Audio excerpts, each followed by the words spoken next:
వందనాలు. ఆహ్వానించి ఈ యొక్క దైవజనులను వేదిక మీద అలంకరించే దైవజనులకును సేవకులకును సేవకురాలను బంధువర్గ రక్త సంబంధులకును ఆహ్వానిత ప్రతి ఒక్కరికి ప్రభు అయిన యేసుక్రీస్తు ప్రశస్త నామములకు వందనాలు తెలియపరుస్తూ ఉన్నా. ఈ మధ్యాహ్న కాలం చక్కని వర్తమానాలు, ఎన్నో వర్తమానాలు చెప్పుకుంటూ పోతే అలా ఉంటుంది, సమయం గతించిపోతూ ఉంటుంది. అలా కాదు, ఇప్పుడు కొద్దిగా క్లుప్తంగా 3 మాటలే చెప్తాను. ఎందుకంటే నేను ఎక్కువగా చెప్పదలుచుకొని అందుట్లో ఎక్కువ చెప్పడానికి అనుభవం లేను అన్న దేవునికి స్తోత్రం. చాలా మంది ఉన్నారు, చాలా వయసు చిన్నదైనప్పటికీ జ్ఞానం కలిగిన వారు, వయసు పెద్దోనే కానీ జ్ఞానం తక్కువే. నేను ఏ ట్రైనింగ్ లేదు కనుక ఏం చెప్తాను చెప్పలేదు. దేవునికి స్తోత్రం కలుగును గాక. మరొకసారి స్తోత్రం చెల్లించండి. హల్లెలూయా. ఈ యొక్క మధ్యాహ్న కాలంలో మన ప్రియులు మోషే గారిని, పుష్పలత గారిని ప్రేమించినటువంటి ఆరాధ్య అలానే యేసుబాబు గారిని, మల్లేశ్వర గారిని ప్రేమించిన కుమారుడు అనంత ప్రకాష్ వీరితో జతపరచవలసిన దేవుని చిత్తమై ఉన్నది. వీరిద్దరిని ప్రేమించి ఒక కుమార్తెనిచ్చారు. దేవునికి స్తోత్రం కలుగును గాక. ఈ కుమార్తె విషయంలో ఈ కొడుకు ఏర్పాటు చేశారు.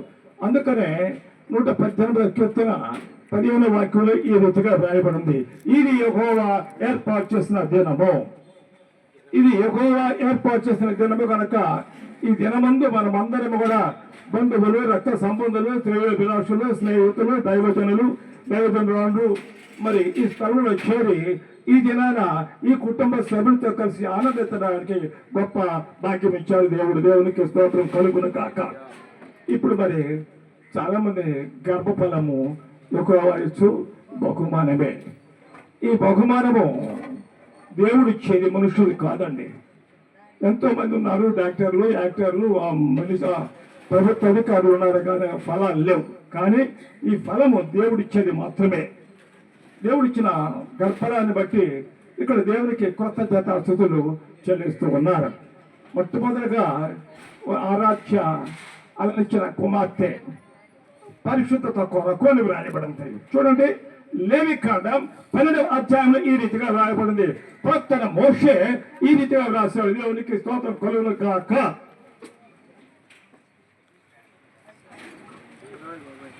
12వ అధ్యాయం లేవికాండం.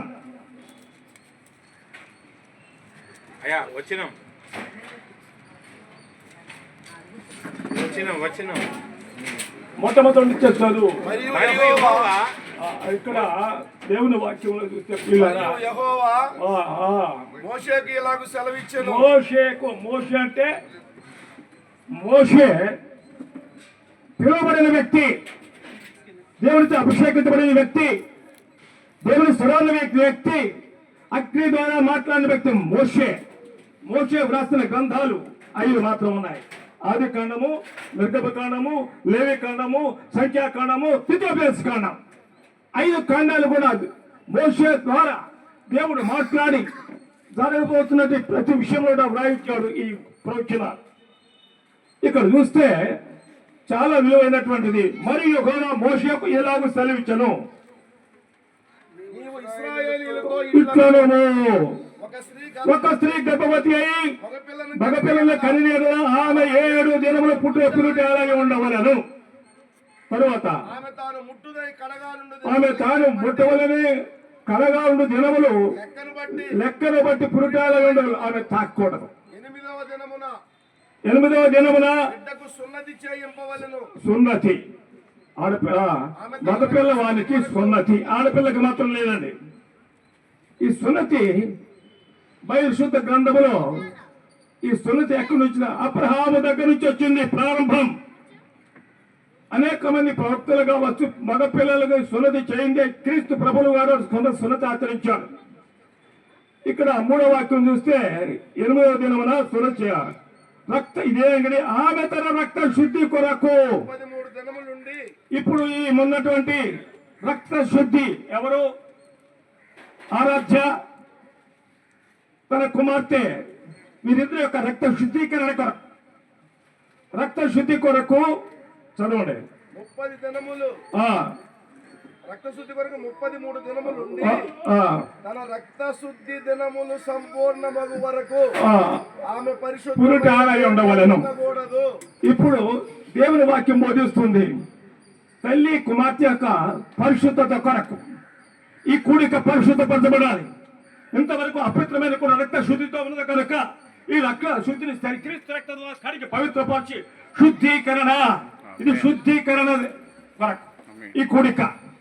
అవును ప్రియులారా, ఈ శుద్ధి కొరకు అయితే మగపిల్ల కావచ్చు, ఇక్కడ ఆడపిల్ల కూడా ఉంది. క్రింద భాగంలో చూస్తే ఆడపిల్లల గురించి కూడా వ్రాయబడి ఉంది.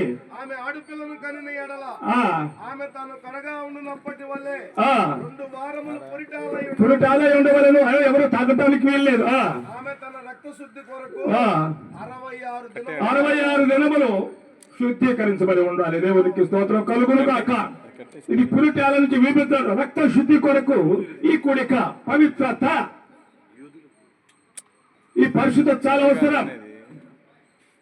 పరిశుద్ధత ఒక స్త్రీ ఆడపిల్లని కన్నప్పుడు, అందుకనే గర్భఫలమే కావచ్చు బహుమానం. మగ పిల్లవాడు కావచ్చు, ఆడపిల్ల కావచ్చు. ప్రియులారా, ఫలము దేవుడిచ్చే బహుమానం. God is gift, God gift.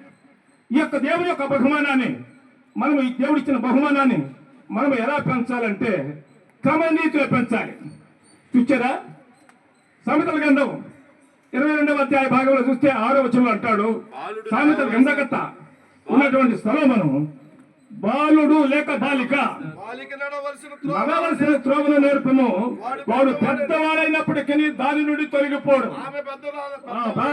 మనం నేర్పించే విధానం మన పిల్లలకు క్రమమైన రీతిలో, క్రమమైన మార్గంలో నడిపించగలిగితే పెద్దవాడైనప్పటికీ దైవధ్యానం ఎలా ఉన్నాడు కైనా 1వ సమూయేలు గ్రంథం 1వ అధ్యాయం 20వ వాక్యంలో అంటది, అన్న విలువైన మాట 21:20. కనుక హన్నా గర్భము ధరించి దినములినప్పుడు ఒక కుమారునికి నేను యెహోవాకు మొక్కుకొని వీరిని అడిగి సమూయేలును పేరు పెట్టెను. ఏముంది? ఆమె దినములు నిండిన తరువాత గర్భము ధరించి దినములు నిండి సమూయేలును పేరు పెట్టింది. ఇప్పుడు గర్భము ధరించి దినములు నిండిన తరువాత పేరు ఎప్పుడో వరకు తెలియదు. దేవునికి స్తోత్రం కలుగును గాక.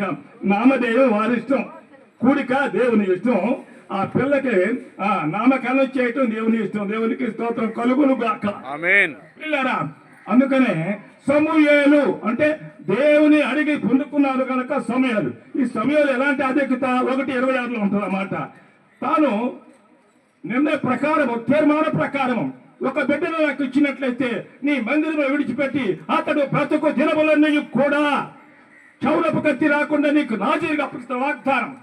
ఆ వాగ్దానం మర్చిపోకుండా సేవకుడు మర్చిపోయాడు.